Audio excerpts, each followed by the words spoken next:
Depuis un an, ils sont nombreux chez les médecins et autres hommes de science à reconnaître que ce virus n'a rien de naturel. Mais témoigner à visage découvert, c'est rompre le fameux consensus scientifique. Cet homme a plus de 30 ans de recherche à l'INSERM mais aussi à l'Institut Pasteur. Il a publié dans de grandes revues scientifiques. Aujourd'hui, malgré l'évidence, il tient à son anonymat. Sa voix a été changée. Ce qui m'a mis la puce à l'oreille, c'est un article du CNRS qui reprenait une publication scientifique de février 2020. Cette étude était dirigée par Étienne Decroly, un spécialiste connu des coronavirus. Dans cette étude, j'ai découvert que le SARS-CoV-2 faisait l'objet d'insertions de ce qu'on appelle des aminoacides. 4 notamment. Les 3 premières insertions semblent être naturelles, car on les retrouve dans des souches plus anciennes de coronavirus. La 4e insertion fait apparaître ce qu'on appelle un site protélyse furine. Cette insertion est absente de tous les autres virus de la famille du SARS-CoV. Elle n'avait jamais été étudiée avant. C'est ça qui a attiré mon attention.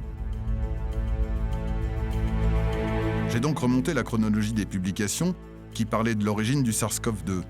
Au tout début de l'épidémie, on estimait que les plus proches parents du SARS-CoV-2 étaient le ZXC21 et le ZC45. Ce sont des virus d'origine militaire développés par l'armée chinoise.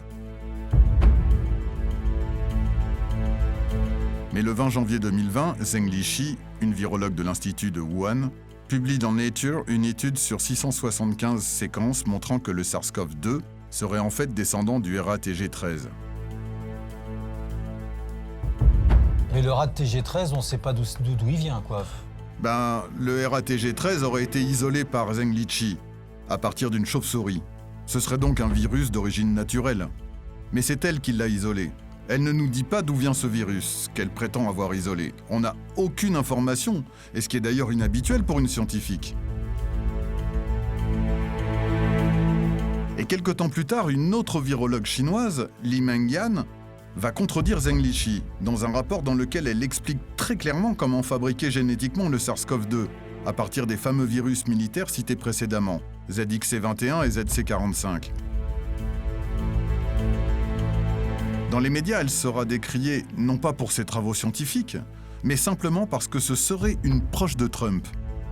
Mais la confirmation de sa démonstration m'en sera donnée quelques mois plus tard, dans la revue Science, où l'on apprend que le SARS-CoV-2 a bien un 2e récepteur qui peut se connecter à la neuropiline 1, l'une des 2 neuropilines humaines contrairement au SARS-CoV de 2003.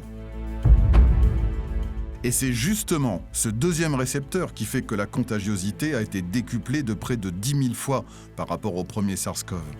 10 000 fois plus, c'est beaucoup quand même.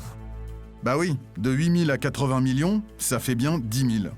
Le plus étonnant, c'est que le 2e récepteur qui se lie à la neuropiline 1 est précisément la séquence tétrapeptidique générée par la digestion de l'enzyme furine, découverte dans l'article du CNRS. Celle-là même que je citais précédemment, et qui n'avait jamais été observée dans un virus SARS-CoV. Donc en fait, on découvre qu'il a une 2e porte d'entrée pour plus facilement contaminer les cellules humaines. Oui, c'est ce qu'on appelle un gain de fonction. Un gain de fonction.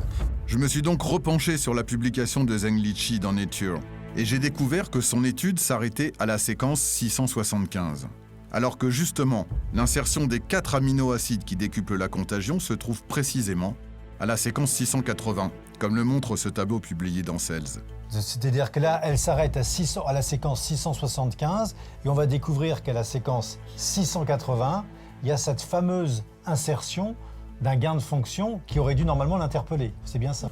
Oui, qui aurait dû l'interpeller, et qui aurait dû interpeller tous les lecteurs honnêtes. Car les 4 aminoacides insérés dans la séquence 680 sont absentes du RATG13. Il est donc hautement improbable que le SARS-CoV-2 descende directement du RATG13. Donc là, vous êtes en train de dire que Zheng Liqi, qui a arrêté sa démonstration à la séquence 675, si elle avait prolongé, elle savait pertinemment que 5 petites séquences d'aminoacides plus loin, il y avait cette fameuse séquence qu'elle s'est gardée de montrer et qui donne là la preuve d'un gain de fonction qui, lui, ne peut être que d'origine, on va dire, humaine. Ça s'apparente vraiment à un travail de génie génétique. Par génie génétique. Et là, on est quasiment sûr que c'est une insertion par génie génétique. Honnêtement, la probabilité pour que ce virus soit d'origine naturelle est extrêmement faible. Nous avons envoyé ce témoignage à plusieurs virologues et autres scientifiques concernés. Tous sont unanimes pour dire que ce virus aurait bien été manipulé par l'homme, même s'ils ne sont pas tous d'accord sur les éléments de preuve rapportés. Donc à présent, je favorise la thèse d'un virus manipulé.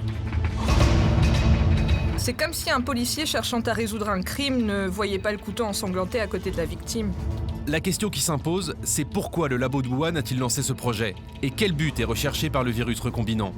Je pense que c'est un accident, mais le virus aurait pu servir comme véhicule pour une vraie arme biologique.